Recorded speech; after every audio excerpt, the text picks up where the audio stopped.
Selamat siang Bapak, perkenalkan saya Dr. Vanessa yang akan melakukan pemeriksaan fisik abdomen dan hasil tes pada Bapak. Kalau boleh tahu dengan Bapak siapa? Baik, Pak Agus ya Pak. Apakah Pak Agus bersedia untuk dilakukan pemeriksaan? Baik, Pak Agus bisa tidur terlentang dan membuka baju secukupnya sembari saya cuci tangan ya Pak.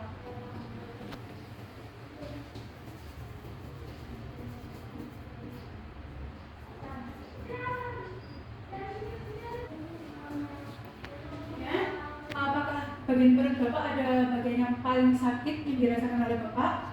Tidak ada ya Pak. Saya akan melanjutkan pemeriksaan. Untuk pemeriksaan yang pertama, saya akan melakukan inspeksi pada perut Bapak. Apakah bentuk permukaannya datar atau cembung, terus simetris atau tidak antara kanan dan kiri? Apakah ada pembesaran pada perut Bapak? Apakah ada benjolan seperti massa atau tumor? Terus apakah ada perubahan warna kulit pada perut Bapak? Seperti terdapat tato atau strie, tetapi pada Bapak tidak ada. Terus umbilikus atau pusar Bapak normal atau tidak, dan organ atau massa Bapak ada tumor atau tidak. Dan pada inspeksi kali ini tidak ada gambaran usus dan pergerakan usus pada perut Bapak, dan pulsasi juga tidak ada. Selanjutnya Pak, saya akan melakukan auskultasi menggunakan stetoskop ini. Saya akan meletakkan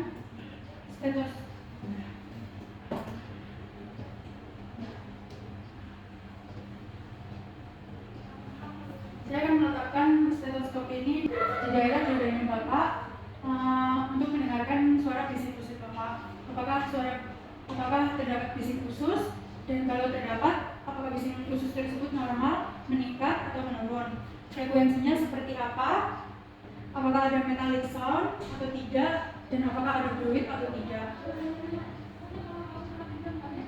Untuk selanjutnya, saya akan melakukan perkusi pada 9 kuadran abdomen Bapak, bagian perut Bapak. Permisi ya Pak.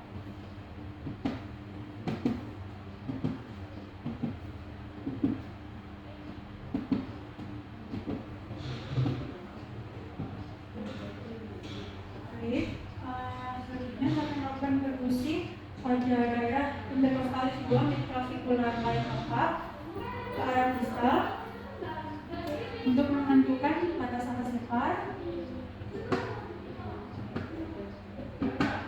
Baik, di sini batas atas lepar Bapak. Saya akan melanjutkan perkusi ke arah distal untuk menentukan batas bawah lepar Bapak.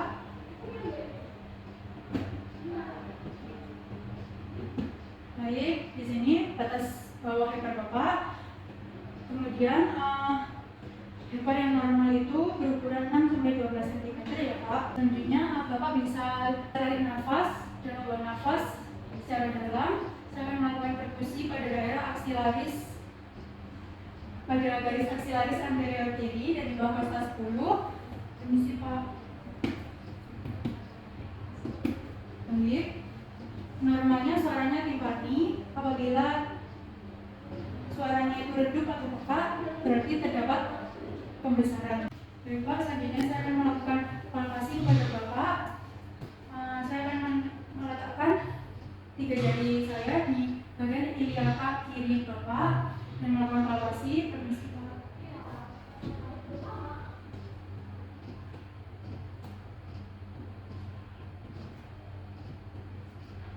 Baik, tidak ada jari depan.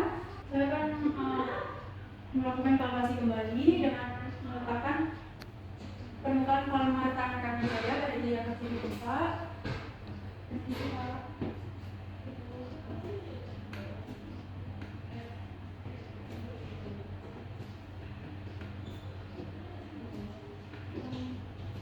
Baik, tidak terdapat nyeri. Pada perut Bapak atau abdomen Bapak tidak terdapat ketegangan otot dan tidak ada nyeri tekan. Selanjutnya saya akan melakukan palpasi lepar pada Bapak dengan meletakkan tangan kiri saya pada posterior punggung Bapak pada kosta 11 dan 12 kanan.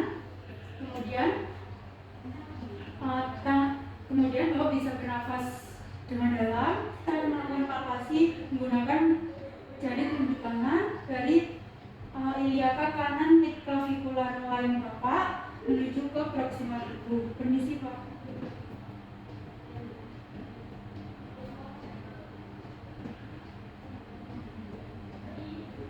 Baik, tepi lebar Bapak tajam pada permukaan rata, tidak berdumpul-dumpul dan tidak terdapat nodul, konsistensinya keras dan tidak terdapat nyeri tekan ya Pak. Kemudian saya akan melakukan palpasi lien. Pada palpasi lien ini terdapat dua metode. Yang pertama metode Schaffner, yang kedua metode Hackett. Yang Schaffner ini saya akan meletakkan tangan kiri saya pada posterior punggung Bapak di kosta 10. Kemudian Bapak bisa menarik nafas dengan dalam. Saat menghembuskan nafas, saya akan melakukan palpasi dengan ujung-ujung jari tangan dari sias kanan ke arcus kosta kiri Bapak melewati umbilicus atau pusar Bapak. Bapak bisa menghembuskan nafas sekarang.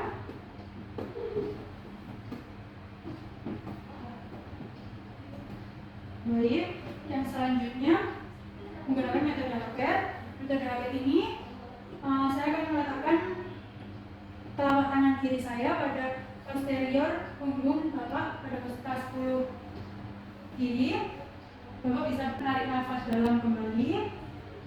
Dan ketika Bapak menghembuskan nafas, saya akan melakukan palpasi menggunakan ujung-ujung jari tangan kanan dari kuadran kiri bawah menuju ke kuadran kiri atas Bapak. Sekarang Bapak bisa menghembuskan nafas.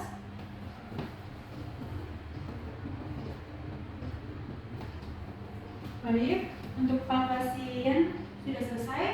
Selanjutnya saya akan melakukan pemeriksaan hasil tes. Terdapat 3 metode ya Pak. Yang pertama dengan metode shifting dullness. Saya akan melakukan perkusi dari anterior perut Bapak dari umbilicus atau pusar ke arah lateral. Ini Pak.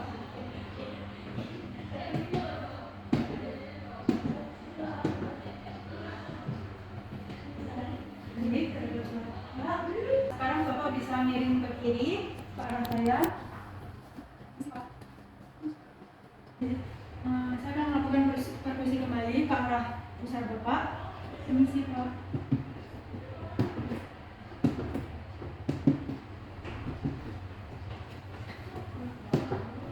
Baik, yang pemeriksaan dengan metode shifting dullness sudah selesai. Bapak bisa kembali berbaring ke belakang. Selanjutnya saya akan melakukan dengan metode wave atau ondulasi. Apakah tangan kiri Bapak bisa berada di atas pusar? Dan saya akan meletakkan tangan kanan dan kiri saya pada samping perut Bapak, mendorong ke salah satu arah dan salah satunya menahan. Baik, jika terdapat cairan dalam rongga peritoneum, tangan kiri yang berlawanan akan terasa getaran berupa gelombang ya Pak. Dan terakhir terdapat metode pudel side dengan meminta Bapak berposisi seperti anjing pudel di atas kasur atau bed.